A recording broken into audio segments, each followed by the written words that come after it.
Count me down.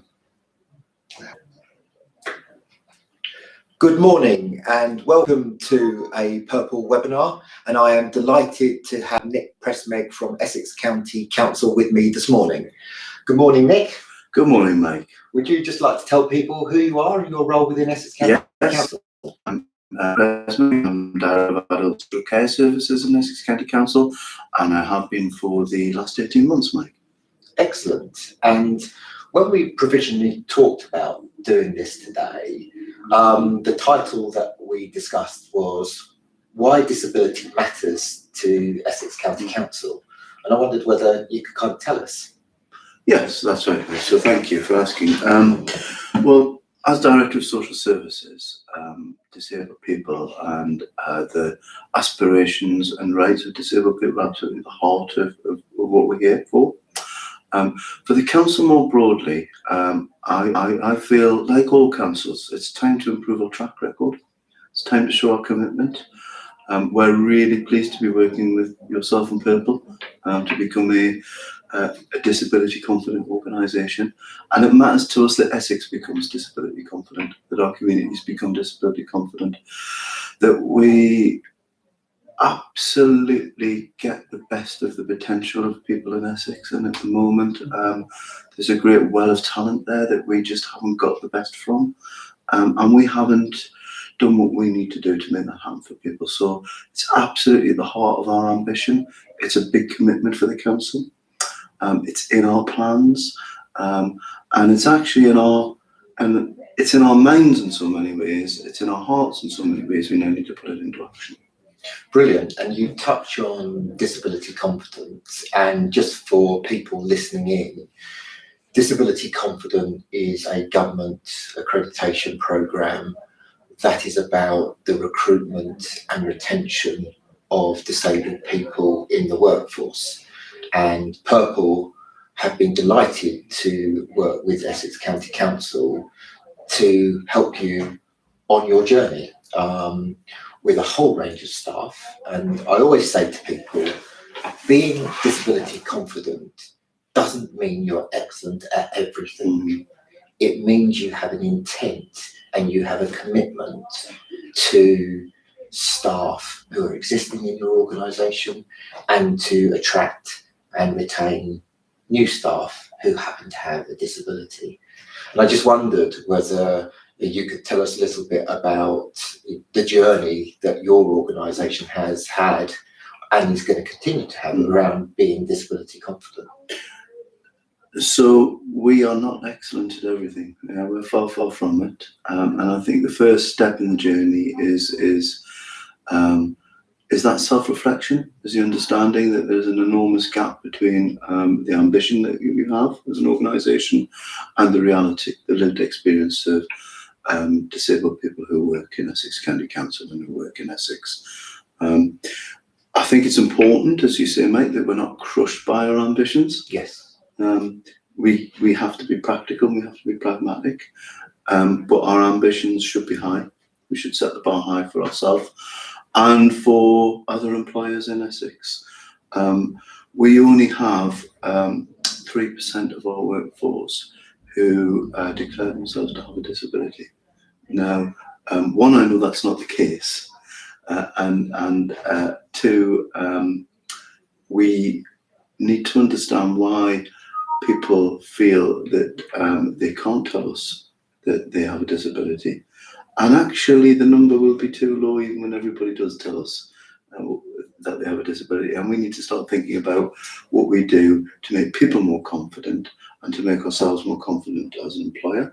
I think also when you look at the leadership with the county council, we are underrepresented, and we need to look really closely at ourselves in terms of what's happened there in our selection. That people with talent aren't coming to the top of our organisation because they have a disability. We need to think about that. We also have a role as a community leader, I think. And there are organisations out there that look to us, and if we make the first step, they will follow. So bringing all those things together, our experience has been that honesty and self-reflection matters, but then you need to do some practical things. And it's that practical phase that we're in now. Working with an organisation such as yours and the experience you have and the critical friendship you can give us, really helpful, really important, and we would recommend to others that they talk to you. Brilliant. Thank you for that piece of marketing. But what I want to do is actually just go back on a number of things that you've raised, because listening to you is what I hear from organisations, senior management teams in organisations right across the UK, in every sector, whether it's the private sector, the public sector, the voluntary sector. And I think what we're really proud is to have gone on that journey with you. And for those who don't know, Essex County Council have achieved level 3 disability confident, which is a leader status. And you have shown evidence across both recruitment and retention of what you have done. And I think equally important, you have a very detailed action plan of what you're going to do. And I think one of the things of going through this process that we picked up with organisations is the disclosure rate. And you talk about 3%. We know that across the UK, the percentage of adults that have rights under disability legislation is 19%. So you would expect to see in your workforce probably double-digit figures. The one thing I will say to you is that we know your 3% is a significantly underrepresentation, because we know 80% of disabled people have hidden impairments, for which, for many reasons, they might not disclose. That being said, so there's twin challenges really. One, to encourage a culture within the organisation that people feel able to disclose. And being able to disclose means that you can put in reasonable adjustments, which actually benefits the people you support and benefits your staff team. And then it's about, how do we become an employer of choice for disabled people, and what does that actually mean? And that's right, Mike. So yes, thank you for your piece of marketing. Yes, we do have our plans. We are level 3. We're extraordinarily proud to be level 3. We think that's an important component of our community leadership. And Essex as an economic entity needs to do better. And we want to make sure that everybody shares in the bounty as it improves. So really, really important that in talking about the Essex economic well-being, we're talking about that in a way that distributes the outcomes to all of the citizens of Essex. So the low numbers of representation, really interesting. I suspect there are 2 things we need to think about. One is the confidence that people have in disclosing. And do they feel that we will respond appropriately? And do they feel that anything will happen when they do disclose? Yes. And as you know, I work with a cabinet member who's blind. Yes. And he reminds me every day that there are adjustments we could make for him that aren't always made in the best way possible. So, I have that constant critical, self-reflecting voice working very close to me every day. But I think there's also a question about, even if everybody did disclose, we would probably be below where we should be. And that's to do with our confidence in how we recruit people, our understanding of how you get the best out of disabled people in the recruitment process. And there's a lot of work to do there still. So disclosure is part of it, but I think there's still a structural problem for us to look at. And I suspect that's the case for most employers. And that's what's at the heart of being disability confident. Absolutely. And I think the great thing is, 1, you recognise that, and 2, that you're actually going to do something about it, but in a sustainable way. So we are pleased that you have become a Purple Partner. And for us, that shows Essex, the region, the world, that we're working together. which we are. We are indeed. And we are going to work alongside you to build that confidence in areas that you have identified. And I think one of those is around mental health, because that is an area of hidden impairment where there is an underrepresentation. And I think we talked about and the question is, if I disclose, will I be supported by the organisation? I think the default position for many people is my fears that if I do disclose, given the pressures, will actually it be detrimental to my employment and my career. Yeah. And that's a cultural issue that you as an organisation and every organisation has to build a level of trust with their employees, which is a supportive one, rather than what could be quite a destructive one if they were to disclose and actually they didn't get support, but the total opposite. Absolutely, Mike. So couldn't agree more. Mental health's a key priority for the council, and both more broadly in the community of Essex, but as an employer. We've recognised that we need to make sure that people do feel safe to disclose, and that our response is appropriate and supportive. I think not just Essex County Council, I think this is an issue that all employers are now becoming much more aware of, and we need to develop our skill sets in that area. Another area that's really important for us is employment in the community of people with learning disabilities. About 1 in 13 people with learning disability will have a job. Frankly, that's shocking, isn't it? It is. It is shocking. And we have declared actually that this will become a priority focus for us over the next 18 months. So mental health is already a priority that we've declared. Learning disabilities is a new priority. In fact, this is probably the first time that I've publicly declared that, but it will be a priority for us. When you look around the world, people have achieved much higher employment rates for people with disabilities. If you go to Vermont, America, it's 1 or 2 people would have good, meaningful paid employment. Again, we go back to being realistic in our ambitions, but my ambition is to be much better than 1 in 13. Absolutely. And disability employment is so critical to what Purple do, alongside other things in life. But a sense of well-being, a sense of purpose, a sense that you can contribute to your local community. And I also think it's shocking that when the Disability Discrimination Act came out in 1995, the percentage gap between disabled people employment and non-disabled people employment was about 35% gap.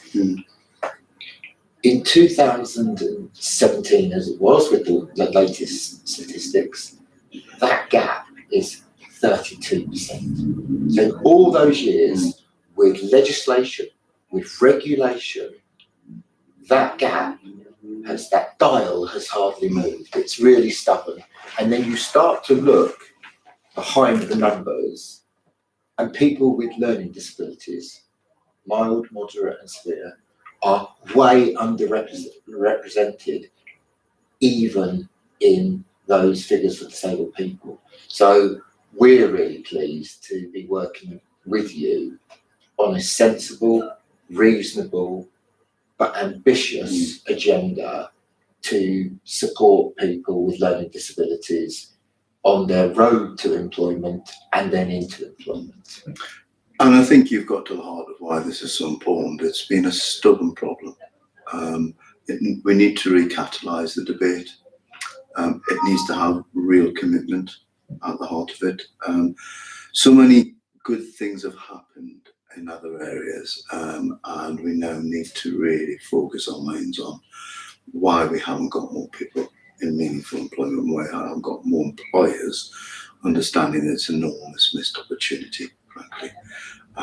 And we also need to connect it to what we're doing in schools, what we're doing in our children's services, and how we work with people's personal assets alongside the support we can give through mechanisms such as direct payments, which can help people access employment. And one of the great advantages of a direct payment, of course, is that it allows an individual empowerment to develop the solutions that work for them, rather than it being prescribed by me or my professional staff what works for them. So I actually think that if we're going to improve the outcomes in employment, we will then improve people's economic well-being. That will improve their mental and physical health, I'm sure. And a key thing that will help us get there is how we provide support to people that isn't within the traditional support model. So you and I, Mike, are working really hard on how we take Essex from a place where we've got a good record of direct payments into where we're going to be a world leader in people having their own budgets and their own resources, and hopefully organising their own support and maximising their own capabilities and exercising their own autonomy and rights. And I think those two things, the employment thing and the having your ability to organise your own support with autonomy, go hand in hand, actually. Absolutely. And the way you describe it, the two are totally connected. And often people separate out the two things. They talk about providing disabled people with care, and then way over here is employment. But what you've described is that virtuous circle and the symbiotic relationship between the two. Because if you don't have the ability to run your life with choice and control and independence, then quite frankly, it makes it 20 times more difficult to get a job. Well, absolutely. To even do voluntary work. Absolutely. And I think that the mindset of paternalism in traditional care is exactly the mindset that we need to tackle if we're going to give people access to employment, because fundamentally this is about appreciating people as autonomous individuals with capability and rights. And I think far too often employers, and let's get to the nub of the issue, have thought disabled people are burdens. Yes. Or obligations. And that's the main shift that's the mindset that we absolutely need to shift. And the message I'd be giving to my social work staff and my other staff who work supporting people with disabilities is remember why you're here, remember what matters to you, and remember that we work in a rights-based profession. And what we're here to do is empower. And I think if we get our mindset and our good lives approach and our empowerment approach aligned, then you and I will be sitting here in 2 or 3 years' time looking at a situation that has improved, and Essex will have narrowed that gap. And we will also go out and we will talk to our colleagues in other parts of the council about what their role is as well. And I've already started that process. So I've been talking to my colleague executive directors about what I expect of public health, what I expect of education, what I expect of localities and economies. And because this isn't a job for the director of social services in Essex, this is a job for Essex County Council and its partners. Absolutely. And for those who are watching today who might work for Essex County Council but not in adult social care, my comment to you is that disability matters in whatever department you are working for. It is not just the domain of social care. And when I spoke to your chief exec, Gavin, he was clear that that was the case. And so the response and the approach to disability is an absolute corporate one. And I'm delighted that Nick and I, we have made some commitments about how you as staff members can play your role within that, in what you do. Because Purple are doing a lot of work with organisations, particularly with frontline staff. And we've just got a customer service document that's called Hello, Can I Help You? And the premise of that is you walk into a shop or you walk into the entrance of Essex County Council, just because you're disabled does not mean that that frontline member of staff wouldn't say, hello, can I help you? Mm. And actually, if they don't, then how would you feel? Put yourself in the shoes. How would you feel as an individual if you walk in and you're ignored and people kind of bypass you because the fear of saying something or doing something that might offend you? And so we need to support all frontline staff in being confident. It goes back to your disability confident, being confident to be able to walk up to anyone with any impairment. And remember, 80% of disabled people have hidden impairments. Mm-hmm. And say, hello, can I help you? Yeah. How important would it be to work in a workforce where you see your colleagues automatically go to everyone, hello, can I help you, without that fear? Absolutely. And so it's important for staff, and you are a business, and it doesn't matter whether you are a private sector making profit or you're a public sector about best value. The disabled consumer market as customers is worth 249 billion. And as I say to the retail sector, if someone comes into your shop and is ignored, what is the chances of one, them coming in ever again, and two, coming in and spending their money or engaging with you? So I think there's a huge responsibility, and I'm delighted that you and I, in terms of social care, have made some commitments. One, to do this webinar that kind of sets out your commitments and your approach, and our approach to working with you and alongside you to make that happen. We've agreed a set of short YouTube videos, particularly to your social workers and particularly around direct payments, about why it's so important. We have, and when I finish the media training you're going to give me, Mike, I'm sure it'll have real impact. No, absolutely. and they're going to be a series of 90 seconds that are for social workers that say, you have a relationship with Purple, this is what we provide. Direct payments, this is the reality of what direct payments can do around choice and control and independence for disabled people. And this is how we can help support your social workers to make it happen. And we've also, I think, committed with you to develop some resources to go in your portal, which are development materials to support your staff on that journey so they can support their customers. We've done those things, Mike, and I think they're really important practical actions. And my commitment will be to ensure that on a regional level I'm sharing this with my colleagues through the Association of Directors of Social Services. So hopefully others can see and learn from what we've done. And of course we will self-reflect. And we'll evaluate critically whether what we're doing is good enough. If it isn't, I'm sure you'll help me understand what good enough looks like. And then we'll take that out there and we'll share it more broadly. And as you say, whether your capital is in people's well-being or in pounds and pence, if you don't engage with people and you don't engage with people in a meaningful way, then you're not going to achieve your ends, you're not going to achieve your outcomes. So businesses understanding that actually disabled people are part of their commercial opportunity rather than the commercial burden, really, really important. I think that's beginning to change, but there is a long way to go. And the Purple Pound is immense. Yes. And the strength of it is immense.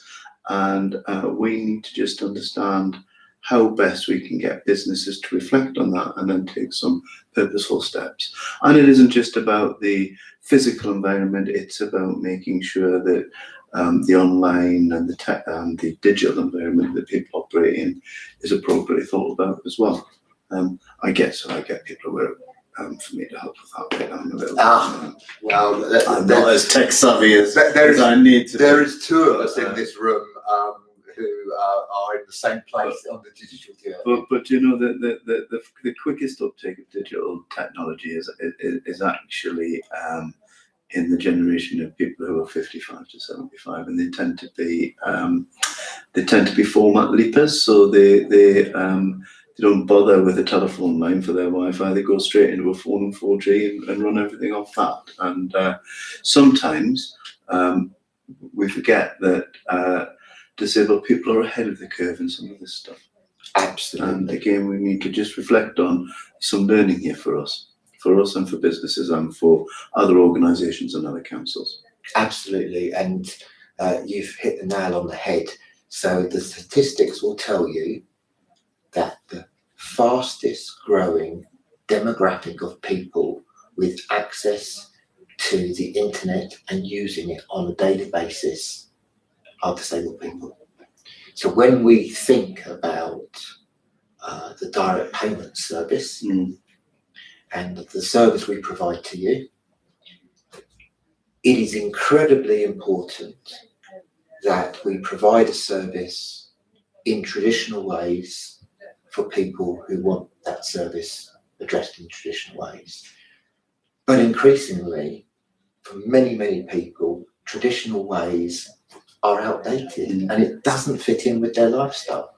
And most people have a smartphone now, and most people know how to use a smartphone. And if you take direct payments, for example, I'll give you two real good examples of where we, with you, have got to get to very rapidly.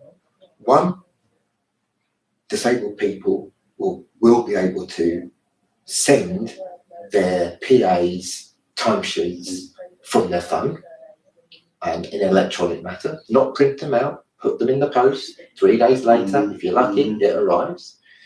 And two, we live in a world where information is in real time, and we're creating a customer portal that service users, your customers, people with direct payments, they will have a password, secure password they can log into, and they can see at any moment in time a statement on their accounts. They don't have to ring in, wait for us to get back to them to be told how much is in their account. It's real time. And we have a commitment to go on that digital journey with you, but take everyone with us, because what we don't want to do is marginalise the people for whom at this moment in time are not there. And we are looking to develop a programme called Purple Surfers, which is around supporting disabled people who have smart technology, but no one showed them how to use the functionality. And I wonder, Nick, given your comments, whether it might be useful for you and me to sit in one of those sessions so we can learn how to use all the functionality. Yes, exactly. On our smartphones. It probably would be. So two really good examples, Mike. So thank you for that. I mean, it also takes me to a place where maybe I'll just say a little bit about the other reasons why I think direct payments are important or personal budgets are important. And that's because actually the traditional care model is utterly unsustainable. Yeah. Now, for people with disabilities, even more so. So, of course, older people coming out of hospital with high needs and people who are end of life, they will need a certain sort of care. But actually, a model that is about somebody caring for somebody is not where we want to be. No. Doesn't work economically, and is increasingly difficult to commission and to procure. Yes. And what we really need, and the great advantage for disabled people of the direct payment model, is it allows you to purchase and think about purchasing solutions which are not just about carers. And it allows you to move into a world of personal assistance where the empowerment and the relationship is entirely different. Yeah. And where actually the economic proposition for the personal assistant is very different to if they were working in a domiciliary care market. So in simple terms, more money gets to the people that it needs to get to, and it cuts out the middle person. Yes. Now, whether that money needs to get to an individual or needs to get to a different solution, that's then in the hands of the disabled person. Yes. And that's why it's just so much better proposition, and why it's a more sustainable proposition. And you can only get there if you put direct payments and personal budgets at the heart of the offer that you make to people. So it's incredibly important. And as we said earlier, I think there is a virtuous circle there with what we want to achieve for employment as well in Essex. And absolutely. And we have a joint responsibility with our staff teams to facilitate those conversations. I always call it the art of the possible. But working with somebody, you're in charge of how you might want to use that resource. And here are some really good examples how other people have done it. And between us as organisations and professionals and support planners, here is how we can help you make that happen. And I think if we were to do that, you would reposition personal budgets and the purpose of personal budgets and PAs and agency support in a very different place to enable employment to become a real opportunity, to enable disabled people to play an active contribution in the community and in the society. And I think one of the challenges for us, and I want to work with you on it, is in some ways the growth of personal budgets and direct payments is capped potentially by the number of people across Essex and beyond who see being a PA as a really good career, a really good role. And we've got to promote that whole narrative about carers, PAs, support workers, not in the traditional sense, but in a modern world that would allow disabled people to have real choice and real control. And I always think about a citizen who works in retail 9 to 5 days a week, who's never thought about potentially a second job that could do evenings when it's required, weekends, and can make a real contribution.